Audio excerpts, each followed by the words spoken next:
الشيطان الرجيم بسم الله الرحمن الرحيم الحمد لله رب العالمين والعاقبة للمتقين والصلاة والسلام على رسوله النبي الكريم أما بعد فقد قال الله تبارك وتعالى في الكلام المجيد والفرقان الحميد بسم الله الرحمن الرحيم قل أعوذ برب الفلق من شر ما خلق ومن شر غاسق إذا وقب ومن شر النفاثات في العقد ومن شر حاسد إذا حسد إن الله وملائكته يصلون على النبي يا أيها الذين آمنوا صلوا عليه وسلموا تسليما السلام عليك يا سيدي يا رسول الله وعلى آلك وأصحابك يا سيدي يا السلام عليك يا سيدي يا شفيع الذنوب وعلى آلك يا سيدي يا الحمد لله الحمد لله الحمد لله تمام تعریف رب العالمین کے لیے، تمام درود و سلام رحمت للعالمین کے لیے، آپ کی آل پر، آپ کے اصحاب پر اور آپ کی ازواج مطہرات پر کروڑ درود کروڑ سلام، صالحین پر اللہ کی برکتیں اور اس کی رحمتیں ہوں۔ اللہ پاک اپنے فضل سے، اپنی رحمت سے ہم سب کی حاضری قبول آمین۔ اللہ تبارک و تعالیٰ ہمیں قرآن مجید فرقان حمید پڑھنے کی، سمجھنے کی، سمجھ کر اس پر عمل کرنے کی توفیق عطا فرمائے۔ اللہ رب العزت ہر مسلمان کو، ہر انسان کو ہر شر سے، ہر مصیبت سے محفوظ آمین۔ قرآن مجید فرقان حمید کے آخری پارے کی بس آخری ہی صورت ہے، اور آج سورہ فلق کی تلاوت کی ہے۔ اللہ پاک اس کا صحیح ترجمہ اور تفسیر بیان کرنے کی توفیق عطا فرمائے۔ قرآن مجید فرقان حمید کی یہ دو صورتیں، ان میں اللہ رب العزت نے اپنے پیارے حبیب ہمارے کریم آقا سید الانبیاء امام الانبیاء جناب احمد مجتبی حضرت محمد مصطفیٰ صلی اللہ علیہ وآلہ وسلم کے توسل سے ایک سبق دیا ہے، وہ یہ ہے کہ ہر چیز سے اللہ کی بارگاہ سے پناہ حاصل کیا کرو۔ وہ شر انسان کا ہو، وہ جن کا ہو، وہ کسی چیز کا ہو، تم اس کا مقابلہ نہیں کر سکتے، تو لہٰذا اللہ کی پناہ میں آ جاؤ اور یہی کہا کرو اعوذ باللہ من الشیطان الرجیم۔ جس وقت انسان اللہ رب العزت کی بارگاہ میں عاجزی اور انکساری کے ساتھ پڑھتا ہے اور اعتراف کرتا ہے اس بات کا کہ میں اتنی بڑی بلا سے، اتنے بڑے دشمن سے نہیں بچ سکتا، تو اللہ یا اللہ میں تیرا ہی آسرا کر کے آیا ہوں، تو ہی مجھے بچا سکتا ہے، تو خالق کائنات نے اس بندے کو، اس انسان کو، اس مومن کو اپنی پناہ میں لے لیتا ہے، اپنی رحمت کی آغوش میں لے لیتا ہے، تو پھر خالق کائنات اس کی ایسی حفاظت فرماتا ہے کہ وہ گمان میں بھی نہیں ہوتا وہ قدرت کیسی حفاظت فرماتا ہے۔ بے شک بے شک بے شک اسی چیز کی تعلیم دی جا رہی ہے ان دو صورتوں کے اندر۔ اللہ رب العزت نے اپنے پیارے حبیب صلی اللہ علیہ وآلہ وسلم کو یہ دو صورتیں عطا فرما کر ارشاد فرمایا کہ آپ اپنی حفاظت کریں، ایمان والوں کو بھی یہی کہیں کہ اپنی حفاظت کریں، یہ صورتیں پڑھ لیا کریں۔ قرآن مجید فرقان حمید کی یہ سورہ مبارکہ سورہ فلق مصحف کی ترتیب کے مطابق اس کا 113 نمبر ہے، کیونکہ 114 سورہ 113 نمبر ہے، اور نزول کی ترتیب میں اس کا نمبر 20 ہے۔ قرآن مجید فرقان حمید کی یہ سورہ مبارکہ اور سورہ ناس یہ دونوں صورتیں اکٹھی ہی نازل ہوئی تھی، ایک روایت کے مطابق۔ دوسری روایت کے مطابق سورہ فلق الگ نازل ہوئی تھی، سورہ ناس نازل ہوئی تھی۔ یہ نزول کا فرق نہیں ہوتا، میں انشاءاللہ تعالی اس حوالے سے عرض کروں گا۔ یہ راوی اور بیان کرنے والے ان میں ہوتا ہے، باقی نزول میں کوئی فرق نہیں ہوتا۔ جیسے سورہ انفال اور سورہ توبہ کے متعلق کہا گیا کہ سورہ انفال اور سورہ توبہ ایک ہے۔ کس وجہ سے کہا کہ ان دونوں کے درمیان بسم اللہ شریف نہیں ہے، حالانکہ سورہ انفال الگ ہے، سورہ توبہ الگ ہے، اسی طریقے سے سورہ فلق الگ صورت ہے اور سورہ الناس الگ صورت ہے۔ پیچھے دو صورتیں گزری ہیں، سورہ فیل اور سورہ قریش، ان کے متعلق بھی یہ کہتے ہیں کہ دونوں صورتیں اکٹھی نازل ہوئی، تو اکثر لوگوں کی یہ رائے ہے کہ یہ صورتیں الگ الگ نازل ہوئی، وہ صورت الگ ہے، وہ صورت الگ ہے۔ باقی اللہ اس کا رسول بہتر جانتا ہے، اس حوالے میں گفتگو کافی موجود ہے، دلائل موجود ہے۔ یہ سورہ مبارکہ سورہ فلق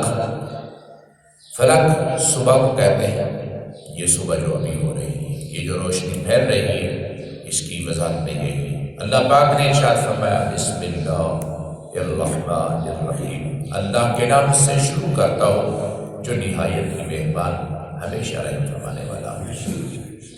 قل اعوذ برب الفلق، ارشاد فرما دیجئے میرے حبیب صلی اللہ علیہ وآلہ وسلم اور میرے محبوب صلی اللہ علیہ وآلہ وسلم فرمائیے کہ میں فلق کے رب کی بارگاہ میں پناہ مانگتا ہوں، من شر ما خلق، جو چیز اس نے خلق کی ہے اس کے شر سے میں پناہ مانگتا ہوں، ومن شر غاسق اذا وقب، اور رات کی تاریکی سے بھی میں پناہ مانگتا ہوں جس وقت وہ چھا جائے، یعنی جب پوری رات ہو جائے، اندھیرا ہو جائے، اس اندھیرے سے میں اللہ کی پناہ مانگتا ہوں۔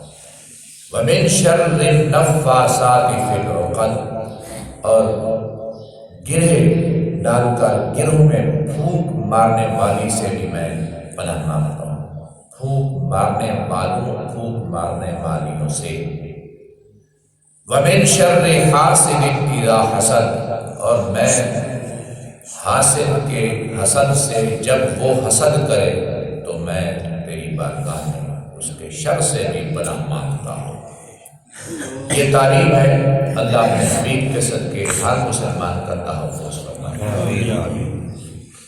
قرآن مجید فرقان حمید کی سورہ مبارکہ میں فرمایا کہ صبح جس وقت روشنی ہوتی ہے انسان کی زندگی کا آغاز ہوتا ہے، کام کاج کرنا ہے، کاروبار ہے، سارے معاملات ہیں، تو اس وقت تم جب اٹھتے ہو تو اسی وقت ہی صبح جو ہونے والی ہے تو اللہ کی بارگاہ سے پناہ مانگ لیا کرو، اس کی حفاظت میں آ جایا کرو، حساب میں آ جایا کرو، یہی کہا کرو، یہی پڑھا کرو، باقی معاملہ میری ذات پہ چھوڑ دیا کرو، اب میں رب تمہارا سارا دن ہی سکون سے اطمینان سے گزاروں۔ تو پھر یہ نہیں کہا کہ دن اور رات اور دن کا بھی ذکر کیا، دن اور رات کی جو آیت میں ذکر ہے اس کے درمیان آیت نمبر 2 میں فرمایا من شر ما خلق، ہر چیز جو خلق کی گئی ہے، جو تو نے خلق کی ہے۔ دیکھو کہ ہر چیز بظاہر انسان کو اچھی لگے یا نہ لگے غلط بات ہے، لیکن اللہ کا نظام ہے، اس نے خلق کرنے کی، اس نے خلق کی ہے، اس میں کیا حکمت ہے۔ اب بندہ سوچ رہا ہے یار سانپ کا کیا فائدہ، یہ جو جانور بندے کو کھا جاتے ہیں، پھاڑ دیتے ہیں، نقصان کر دیتے ہیں، فصلوں کے اندر آ کر دیہات میں فصلوں کو نقصان پہنچانے والے ایسے جانور ہیں جن کا نام لینا مناسب نہیں، آتے ہیں فصلوں کی فصل اجاڑ دیتے ہیں، گنے کی فصل کو نقصان دیتے ہیں، جوار اور مکئی کی فصل کو نقصان دیتے ہیں، گندم کی فصل کو نقصان دیتے ہیں، جب گندم بیچتے ہیں تازہ وہ دانا نکال کے کھا جاتے ہیں۔ ہمارے یہاں تو الحمدللہ بہت زیادہ شہر ہیں جس کی وجہ سے اتنا نہیں ہے وہ جنگل، لیکن ایسے نقصانات پہنچاتے ہیں۔ اب بندہ سوچتا ہے کہ یار اس کا کیا فائدہ ہے کہ اللہ نے اس کو کیوں پیدا کیا ہے، کیوں خلق کیا ہے، تو اللہ تعالیٰ نے فرمایا کہ یہ اعتراض نہ کرو، بلکہ صرف اور صرف تم یہ کہو کہ اللہ جس چیز کو بھی تو نے خلق کیا ہے اس میں حکمت ہے، اس میں مصلحت ہے، اس میں کیا حکمت ہے ہم نہیں سمجھ سکتے، مگر ہم اس کے شر سے تیری بارگاہ سے پناہ حاصل کرتے ہیں، تو ہمیں اس سے محفوظ رکھ، وہ کیڑا ہو، وہ مکوڑا ہو، وہ جانور ہو، وہ درندہ ہو، وہ پرندہ ہو، کوئی چیز بھی ہو، من شر ما خلق۔ آگے ارشاد فرمایا کہ ومن شر غاسق اذا وقب، جس وقت رات ہو جاتی ہے، رات میں اندھیرا ہو جاتا ہے، اس اندھیرے میں جو کوئی چیز نقصان پہنچا سکتی ہے تو میں اس سے بھی تیری بارگاہ میں پناہ مانگتا ہوں، میری حفاظت فرما۔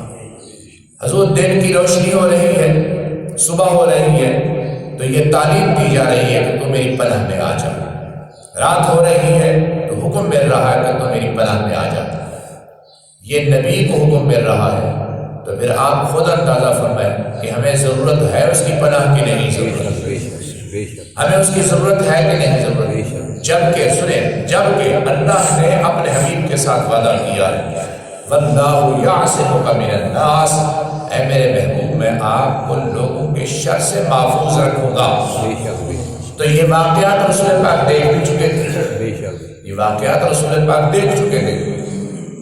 پہلی بات یہ ذہن میں رکھنا، سب سے زیادہ مخالفت جن ہستیوں کی ہوئی ہے وہ نبی ہے، سب سے زیادہ دشمن جن کے تھے وہ نبی ہیں، اور سب سے زیادہ نبیوں سے بھی زیادہ اگر کسی کی دشمنی ہوئی ہے تو وہ رسول پاک کے ساتھ ہے، وہ ہمارے نبی ہیں، سرکار دو عالم کو گھر میں ہی تکلیف پہنچانے والے موجود ہیں۔ پھر یہ بڑا مشکل کام ہے، آپ کے نمازیوں کے صفوں کے اندر لوگ موجود تھے۔ بھائی کافروں سے تو بچا ہو گیا نا، کافر کا پتہ بھی چل جاتا ہے کہ یہ ہے کافر، یہ ہے دشمن، یہ ہے فلاں، یہ ہے فلاں، لیکن جو صفوں میں کھڑے ہیں، جو نمازوں میں موجود ہیں، جو تقریروں میں موجود ہیں، جو مال غنیمت میں موجود ہیں، جو حج کے اندر شامل ہو رہے ہیں، ان کا کیا کیا جائے؟ تو اس لیے سرکار دو عالم نے فرمایا کہ سب سے زیادہ اذیت نبیوں کو ملی، اور ان نبیوں سے بڑھ کر مجھ محمد کو اذیت پہنچائی۔ باقی نبیوں کو سامنا ہوتا تھا مسلمانوں کا اور کافروں کا، یا مسلمان یا کافر، صرف مسلمان ہے یا کافر۔ رسول پاک کو کافروں کا بھی تھا اور منافقین کا بھی تھا۔ منافق تصویر اٹھا کر کہتے تھے کہ ہم آپ کے ساتھ ہیں، مگر ساتھ نہیں دیتے، ایسے موقع پر ساتھ نہیں دیتے، جب ضرورت پڑتی تھی ساتھ نہیں دیتے تھے۔ پھر اس کے علاوہ مسلمانوں کی برائیاں، مسلمانوں کی کوئی ایسی بات ہوتی تھی جس کو چھپایا جاتا تھا، یہ جا کر دوسروں کو بتاتے تھے، یہاں تک کہ یہ خط لکھ کر مکے تک پہنچاتے تھے۔ یہ مسلمانوں کے صفوں میں کھڑے ہوئے۔ تو اللہ تبارک و تعالیٰ نے اپنے پیارے حبیب کے ذریعے سے ہمیں تعلیم دی ہے کہ تم اتنے طاقتور اور بہادر نہیں ہو، تم اپنے دشمن کا مقابلہ کر سکو، لہٰذا تم میری بارگاہ میں آ جاؤ، میں خود ہی تمہارے دشمن کو سنبھال لوں گا۔ شرط یہ ہے کہ میرے پاس آؤ۔ اب ان دونوں آیتوں کا خلاصہ میں ایک عرض کرنا چاہتا ہوں، وہ یہ ہے کہ صبح کی اور رات کی اللہ پاک کتنا کریم ہے۔ ویسے اللہ پاک کتنا کریم ہے، اس ذات نے کیوں صبح اور رات کو فرمایا؟ اس لیے فرمایا کہ میرے بندے بہترین طریقہ یہی ہے کہ صبح کی نماز پڑھ اور رات کی نماز پڑھ، بہترین ذریعہ ہے مجھ سے میری بارگاہ میں آنے کا۔ صبح کی نماز پڑھ اور رات کو نماز پڑھ، اور سرکار نے بڑی تعریف فرمائی ہے عشاء کی نماز اور فجر کی نماز کی۔ سرکار نے تو یہاں تک ارشاد فرمایا، آپ نے فرمایا کہ اے عمر، اس وقت زمین پر صرف اور صرف تم ہی اللہ کی عبادت کر رہے ہیں۔ عشاء کی نماز کا وقت، عشاء کی نماز سرکار پڑھانے کے لیے تشریف لائے نا، تو دیر سے تشریف لائے۔ تو جب آپ نے دیر کی تو صحابہ کرام نے بالخصوص حضرت عمر عرض کرتے ہیں کہ میرے آقا ہم تو سو گئے تھے، بیٹھے بیٹھے نماز کا انتظار کر رہے تھے، ہمارے بچے بھی سو گئے ہوں گے۔ سرکار نے فرمایا کہ اس وقت زمین پر تم ہی ہو جو فرض ادا کر رہے ہیں۔ یہ نماز عشاء کی مجھے ہی عطا فرمائی گئی ہے، اور نماز عشاء سنیں، نماز عشاء اور نماز فجر، جو شخص عشاء کی نماز پڑھ کر اللہ سے دعا مانگ لیتا ہے، اور سرکار کا فرمان ہے، سرکار کا عمل ہے، سرکار کی سنت ہے، ان دو سورتوں کی تلاوت کر لیتا ہے، دونوں سورتوں کی تلاوت کر کے اپنے جسم پر پھونک مار دیتا ہے، ہاتھوں میں پھونک مار کر اپنے جسم میں پھیرتا ہے، یہ سرکار کی سنت ہے۔ میں عرض کر رہا ہوں، یہ کسی پیر کا یا میرے کسی دوست کا یہ بتایا وہ وظیفہ نہیں ہے، یہ خود سرکار کا وظیفہ ہے۔ اور ام المومنین سیدہ حضرت عائشہ صدیقہ راوی ہے اس حدیث پر، آپ نے خود اندازہ فرمائی یہ وظیفہ کتنا اہم ہوگا۔ اور آپ کہتے ہیں کہ ایک مرتبہ سرکار نے مجھ سے فرمایا ایک روایت میں اگر سرکار کی طبیعت خراب ہوئی تو سرکار نے مجھ سے فرمایا، آپ نے فرمایا کہ عائشہ سورہ فلق سورہ ناس دونوں صورتیں پڑھ کر میرے اوپر دم کر دو، میرے اوپر پھونک مار دو۔ تو میں نے عرض کی کہ اے اللہ کے رسول، آپ پر تو قرآن نازل ہوئے، میں آپ پر کیسے دم کروں؟ آپ نے فرمایا کہ میں تمہیں کہہ رہا ہوں یہ صورتیں رات کو پڑھ کر سو جاؤ، دم کر کے سو جاؤ، ان صورتوں کی تلاوت کر لو، تم سو جاؤ۔ وہ ذات جس کو نیند نہیں آتی، وہ ذات جس کو اونگ نہیں آتی، وہ خود تمہاری حفاظت فرماتا ہے، اور دن کے لیے بھی یہی فرمایا، رات کے لیے بھی یہی فرمایا۔ اور اس کے ساتھ تیسری صورت کا بھی حکم بھی ہے اور ملتا بھی ہے روایت سے، قل هو اللہ احد، یہ تینوں صورتیں۔ اور میں ایک آپ کو سورہ اخلاص کے حوالے سے عرض کر دوں، کل تلاوت کی گئی سورہ اخلاص کی تلاوت کر کے گھر سے نکلا کریں، جب گھر سے آخر جانا ہی ہے ایک مرتبہ پڑھ لیا کریں صبح کے وقت سورہ اخلاص کی تلاوت، لیکن اس کی تلاوت کا طریقہ تھوڑا سا مختلف ہے، وہ یہ ہے ایک مرتبہ پڑھ کر سامنے پھونک مار دیں، گھر میں کھڑے ہو کر ایک مرتبہ پڑھ کے سامنے پھونک مار دیں، دوسری مرتبہ پڑھ کے پیچھے پھونک مار دیں، تیسری مرتبہ پڑھ کر اوپر پھونک مار دیں، چوتھی مرتبہ پڑھ کر نیچے پھونک مار دیں، اور پانچویں مرتبہ پڑھ کر دائیں پھونک مار دیں، چھٹی مرتبہ پڑھ کر بائیں پھونک مار دیں۔ دائیں سامنے، پیچھے، اوپر، نیچے، دائیں اور بائیں، پھر مالک ارض و سما کی رحمت کا کمال دیکھا انشاءاللہ، زبردست۔ یعنی یہ ایک تجربے شدہ بات ہے، آزمودہ ہے، جس کو کہتے ہیں مجرب ہے، تجربہ کیا ہوا ہے کہ یہ سورہ مبارکہ، اور یہ قرآن خود کہہ رہا ہے، قرآن مجید فقان امین خود کہہ رہے ہیں نہیں تو یہ صورتیں قل اعوذ برب الفلق، قل اعوذ برب الناس، ان کی تلاوت ضرور کریں دن کو رات کو۔ آگے چلیے تو اللہ کریم نے ارشاد فرمایا قل اعوذ برب الفلق من شر ما خلق ومن شر غاسق اذا وقب، یہ دعا ہے۔ اللہم انا نجعلک فی نحورہم ونعوذ بک من شرورہم، ہر شر سے اللہ کی بارگاہ سے پناہ مانگی جائے، ہر شر سے۔ ضروری نہیں ہے کہ جو شر ہے وہ سامنے موجود ہو، اپنے نفس کے شر سے بھی اللہ کی بارگاہ سے معافی مانگنی چاہیے۔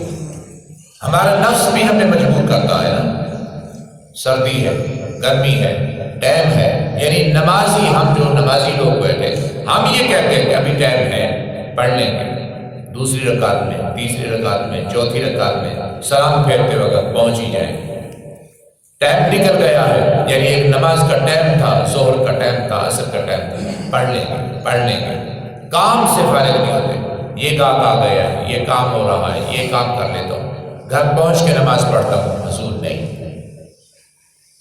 اللہ اس کے رسول کا فرمان یہ کہ نماز وقت پر، عبادت وقت پر، وقت سے بے وقت کا کام جو بھی ہو جاتا ہے، جو بھی ہو جاتا ہے، لیکن خاص طور پہ نماز کی بات ہو رہی ہے، نماز جب بے وقتی ہو جاتی ہے نماز صحیح طریقے سے پڑھی ہی نہیں جاتی۔ میرا یہ تجربہ ہے کہ بعض جب بندہ سنت چھوڑ دے گا، نوافل چھوڑ دے گا، جو تسبیح پڑھتا ہے وہ چھوڑ دے گا، دعا چھوڑ دے گا، کیوں؟ اس لیے کہ ٹائم ہی نہیں تھا، ٹائم ہی نہیں تھا نا۔ غور سے سماعت فرمائیں، شیطان کا حملہ، پہلا حملہ وہ بندے سے نوافل چھڑواتا ہے، ٹائم نہیں ہے، وقت نہیں ہے، کوئی بات نہیں ہے، تھکے ہوئے ہو، نوافل چھڑواتا ہے، پہلا حملہ اس کا، نمازیوں کی بات ہو رہی ہے۔ دوسرا حملہ پھر سنت چھڑواتا ہے، جب سنت چھڑواتا ہے تو پھر اس کے بعد آہستہ آہستہ اس کو امید لگ جاتی ہے کہ اب میں اسے آسانی سے فرض چھڑوا لوں گا، پھر فرض چھڑواتا ہے۔ جب انسان سے فرض چھڑوا لیتا ہے نا، جب انسان فرض چھوڑنے لگ جاتا ہے، جب نماز چھوڑنے لگتا ہے تو پھر کیفیت کیا ہوتی ہے، ساری نمازیں پھر چھوڑ بیٹھتا ہے۔ اور آپ نے بھی، میں نے بھی دیکھے، بہت سارے ایسے نمازی دیکھے جن کو جب نماز پڑھتے ہوئے دیکھا تو یہی لگتا تھا کہ یہ صف اول کا نمازی ہے، کبھی بھی نماز نہیں چھوڑے گا۔ پھر اس کے بعد مہینوں کے حساب سے پتہ چلتا ہے کہ وہ بندہ یہاں رہتا ہی نہیں ہے، گھر میں پڑھتا ہوگا، دوسری مسجد میں پڑھتا ہوگا، نہیں پڑھتا۔ لیکن بات سنیے گا، جس وقت وہ پانچ نمازیں 24 گھنٹوں میں چھوڑتا ہے، جب آخری عشاء کی نماز چھوڑتا ہے تو شیطان پیچھے ہٹ جاتا ہے اور بھاگ کر اس سے کہتا ہے کہ میں تو تجھ سے جان بچاؤں نا، میں تو تجھ سے جان بچاؤں نا، مجھے ڈر لگ رہا ہے تجھ سے کس بات سے؟ کہ میں نے ایک سجدے کا انکار کیا تھا، آج تک خالق کائنات نے اپنی بارگاہ سے نکال کر مجھ پر لعنت کی ہے اور مجھ پر لعنت ہو رہی ہے۔ تو نے اللہ کی 5 ڈیم نافرمانی کی ہے کہ خدا کا قہر و غضب نہ تیرے اوپر نازل ہو جائے جس سے میں بھی ساتھ مارا جاؤں۔ پھر سن لیجیے لوگ، قل اعوذ برب الفلق،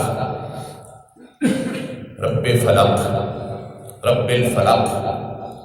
صبح ہو رہی ہے، کیا سہانا، کیا خوبصورت، کیسا ہی عظیم منظر ہوتا ہے کہ جس وقت بندہ اپنے رب کی بارگاہ میں سجدہ ریز ہو جاتا ہے صبح کے لیے، صبح کی نماز کے لیے۔ اور آپ کو معلوم ہونا چاہیے قرآن کریم کے اندر یہ تذکرے موجود ہیں، لیکن ایک آیت کا اشارہ کر رہا ہوں۔ اللہ رب العزت نے فرمایا اقم الصلاۃ لدلوک الشمس الی غسق اللیل وقرآن الفجر ان قرآن الفجر کان مشہودا۔ ہر نماز میں قرآن پڑھا جاتا ہے، ظہر اور عصر میں بلند آواز سے نہیں پڑھا جاتا لیکن قرآن پڑھا جاتا ہے۔ اللہ کریم فرماتا ہے کہ قرآن پڑھو نماز میں، بالخصوص فجر کی نماز میں جو قرآن پڑھا جاتا ہے اس وقت میرے فرشتے موجود ہوتے ہیں قرآن پاک سننے کے لیے۔ آگے سنیے، جب یہ فرشتے لوٹتے ہیں رب کی بارگاہ میں تو اللہ پوچھتا ہے، حالانکہ سب کچھ دیکھ رہا ہے، اللہ پوچھتا ہے کہ میرے بندے کو کیسا پایا تم نے؟ میرے مالک وہ نماز میں مصروف تھا، وہ نماز میں مصروف تھا۔ اللہ کریم فرماتا ہے کہ میرے بندوں میرے فرشتوں گواہ ہو جاؤ، میں نے اپنے بندے کو صبح کی نماز کی وجہ سے ہی بخش دیا۔ اب اس کی حفاظت میں کروں۔ اور آج کی ایک آیت بڑی دلچسپ ہے، اس کو ذرا دھیان سے سنیے گا، میں 2 فکروں میں اس کا وضاحت کرتا ہوں۔ وَمِن شَرِّ النَّفَّاثَاتِ فِي الْعُقَدِ، دھاگا لیا جاتا تھا، لیا جاتا ہے، کپڑا لیا جاتا تھا، کپڑا لیا جاتا ہے، اس کی گرہ باندھی جاتی ہے، اس گرہ کے اندر پھونک مارا جاتا ہے، دم کیا جاتا ہے، دم کیا جاتا ہے۔ اللہ کریم نے فرمایا کہ یہ بھی یعنی وہ گرہ مارنے والی ہیں، یعنی عورتیں ہوں یا مرد ہوں، جو بھی یہ کام کرتے ہیں اس سے بھی اللہ تبارک و تعالیٰ کی بارگاہ سے پناہ حاصل کرو۔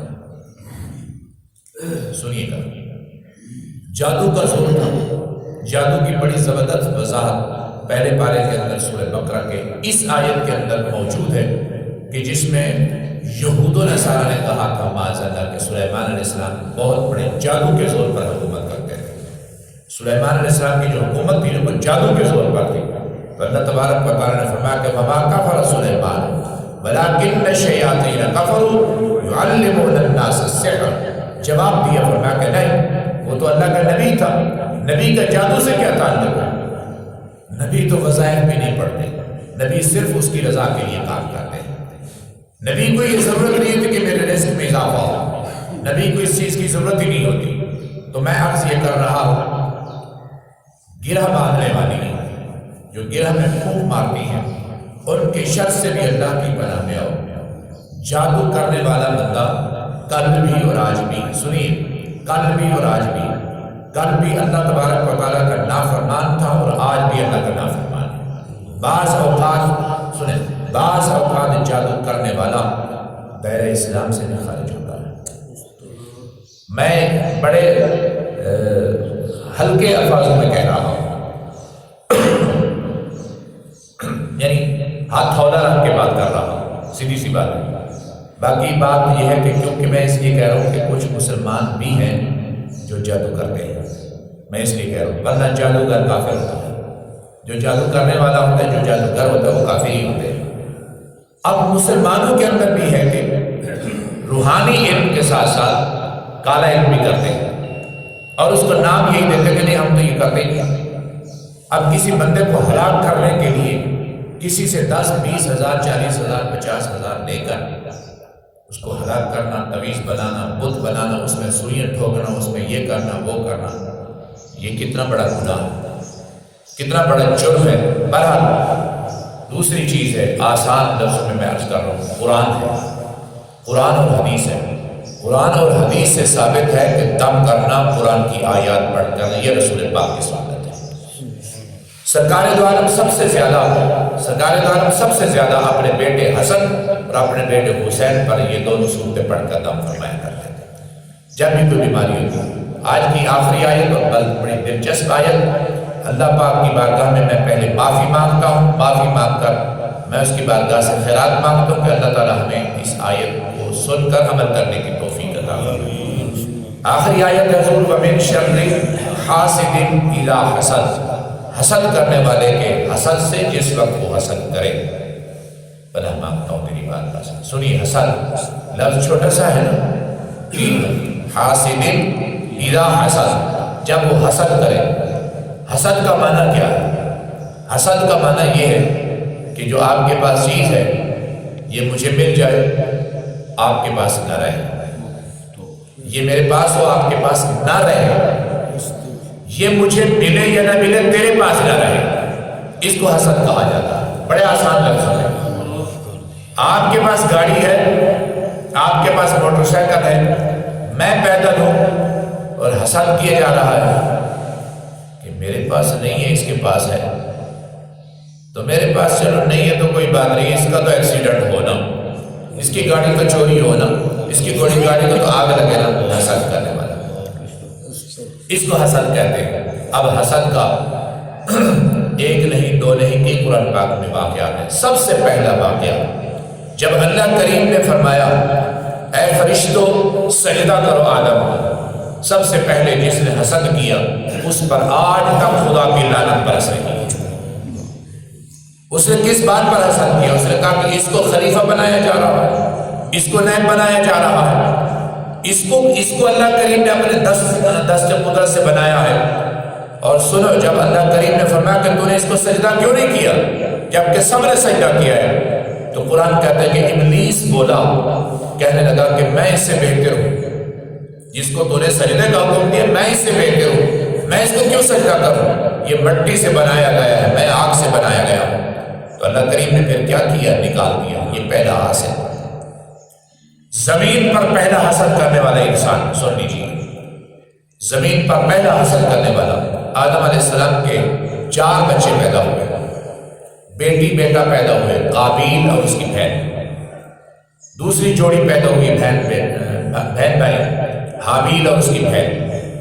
آدم علیہ السلام نے جب یہ بڑے ہوئے تو آپ نے رشتہ طے کیا، آپ نے فرمایا کہ حابیل کی بہن کا نکاح قابیل کی بہن کے ساتھ ہوگا، قابیل کی بہن کا نکاح حابیل کی بہن کے ساتھ ہوگا۔ حابیل نے کہا کہ میرے بابا جیسے آپ کا حکم، بسم اللہ، جیسے آپ فرمائیں۔ قابیل نے کہا کہ ایسا نہیں ہوگا، میں اپنی مرضی کی شادی کروں گا۔ اپنی مرضی کرنے والے، میرا جسم میری مرضی، پھر اس کا جو حشر ہوا آج تک موجود ہے، اس پر بھی لعنت برس رہی ہے۔ مگر اس نے حسد کیا، قرآن کی آیت کے تحت اس نے حسد کیا کہ میں کیونکہ خوبصورت ہوں، یہ خوبصورت نہیں ہے، لہذا ایسا نہیں ہوگا۔ تو پہلا وہ انسان تھا جس نے انسان کے ساتھ حسد کیا تھا، اس کی سزا کیا ہوگی؟ اس کو زمین نے پکڑا، زمین نے دفن کر دیا اس کو۔ جب تک زمین پر ظلم ہوتا رہے گا اس ظلم کی سزا اس کو بھی ملتی رہے گی، اور جس نے حسد نہیں کیا اس کو کیا جزا ملی؟ مظلوم جب تک مظلوم ہوتے رہیں گے، مظلوم شہید ہوں گے، مظلوم فوت ہوں گے، اور مظلوم کو جو اجر ملے گا حابیل کو بھی اس کا اجر ملتا ہی رہے گا۔ یعنی حاصل جہنمی ہوا جس سے حسد کیا گیا، جس کو اذیت پہنچائی گئی ہے، جس سے چیز ضائع کی گئی ہے، وہ کیا ہوا؟ وہ جنتی ٹھہرا۔ 10 بھائیوں نے مل کر ایک ہی منصوبہ بنایا۔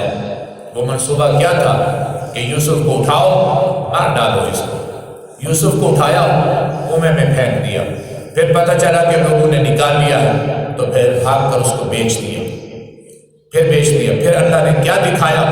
وہی بھائی محتاج ہو کر بوریے لے کر گئے ہوئے تھے دانے لینے کے لیے، گندم لینے کے لیے، خوراک لینے کے لیے۔ اللہ نے اس کو کیسی عزت بخشی، یعنی یوسف علیہ السلام بھائی محتاج ہو کے بیٹھے۔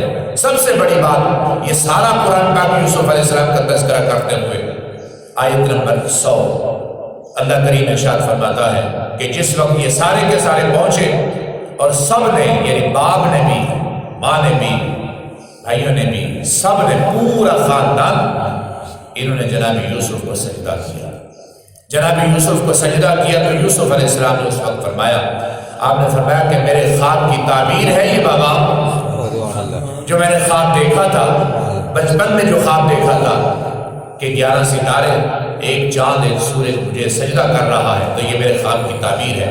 اللہ کریم نے فرمایا کہ لہذا حسد کرنے والا ہمیشہ ہی حسد کرتا ہے اور چلتا ہے، سڑتا ہے. میرے امام کا قول ہے، فرمایا کہ حاسد کی، حسد کرنے والے کی اس سے بڑی سزا کیا ہو سکتی ہے؟ سنیں، اس سے بڑی سزا کیا ہو سکتی ہے کہ وہ چیز کو دیکھ کر جلتا سڑتا رہتا ہے. چیز آپ کی ہے، سڑ میں رہا، اپنے آپ کو خود ساڑ رہا، اجڑ رہا. اللہ نے آپ کو دی ہے، وہ چاہے تو مجھے نہیں دے سکتا. اب بات سنیے گا، اللہ تبارک و تعالیٰ نے سب سے زیادہ نبیوں کی عزت دی. سب سے زیادہ نبیوں کی عزت ہے، سب سے زیادہ علم نبیوں کو ہوتا ہے، سب سے زیادہ سونے نبی ہوتے ہیں. حسد کرنے کے لیے حاصل کو کسی چیز، اس کے پاس علم کیوں ہے، اس کے پاس گاڑی کیوں ہے، اس کے پاس حسن کیوں ہے، اس کے بیٹے بھی جوان ہے جی، یہ خود بھی جوان ہے، اس کا گھر بڑا ہے جی، کہاں سے آیا ہے، اس کی نوکری بڑی، اس کے دوست بڑے، اس کے یار بڑے ہیں.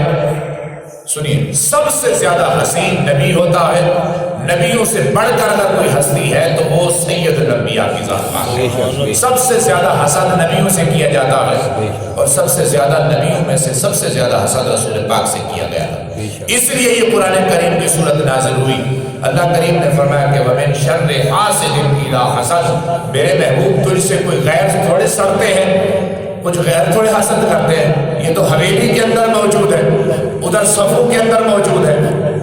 یعنی یہ سب سے زیادہ تیری ذات سے حسد کرتے ہیں، مگر میرے محبوب اللہ اکبر، میرے محبوب تو گھبرا نہیں. وَرَفَعْنَا لَكَ ذِكْرَكَ، یہ حسد کرتے ہیں، ان کو حسد کرنے دے. وَرَفَعْنَا لَكَ ذِكْرَكَ، ہم نے تیرا ذکر تیری خاطر بلند کر دیا ہے. یہ حسد کرتے رہیں گے، حسد کرنے والے، تیرا ذکر دن بدن بلند ہوتا چلا جائے گا، بلند ہوتا چلا جائے گا. اللہ تعالیٰ اپنے حبیب کے صدقے ہمیں اس بیماری سے محفوظ فرمائے. یہ خطرناک بیماری ہے کہ نہیں؟ حسد کی خطرناک بیماری ہے. اللہ تعالیٰ اسے محفوظ فرمائے، اور ہم تقریباً زیادہ تر اس مصیبت میں، بیماری میں مبتلا ہیں. اللہ تعالیٰ ہماری حفاظت